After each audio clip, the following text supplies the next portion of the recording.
Hey, welcome back to Linzioli Teaches. This week, I just want to talk a little bit about buying a flute and some things you should think about when you buy a flute. So buying a flute can be very, very easy and also very, very catastrophic depending on what you buy. There are lots of flute companies out there that will offer you very cheap flutes that aren't very good and that don't sound very good. But if you're looking for some place to get your first flute, a really, really cheap option is to buy a good Yamaha student flute. It'll be about $300 or so depending on sales and when you buy it years from now and whatnot. Although saying that, I'm currently holding another really common brand of flute. I have what's called a Gemeinhardt, very fancy name. Just look for a really long G name beside your flute, Gemeinhardt.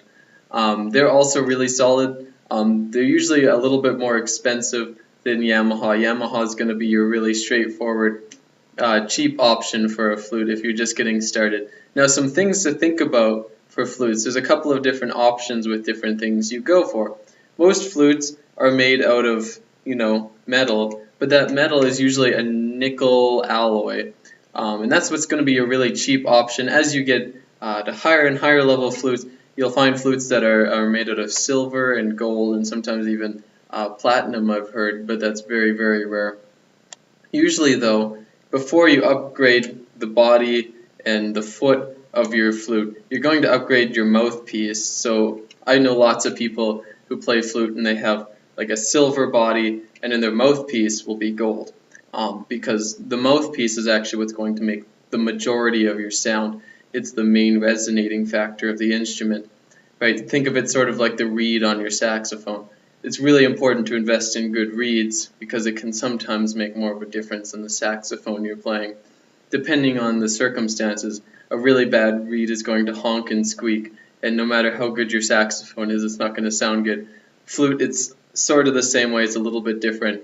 Another option that you have with flutes is on these keys. Some of them, if you look real close at mine, they have these little brown spots. Now that's actually what we call a cork, because I have what's called an open-hold flute. There's open-hold flutes and there's close-hold flutes. And I'm going to talk about that a little bit more next week on Linzioli Teaches.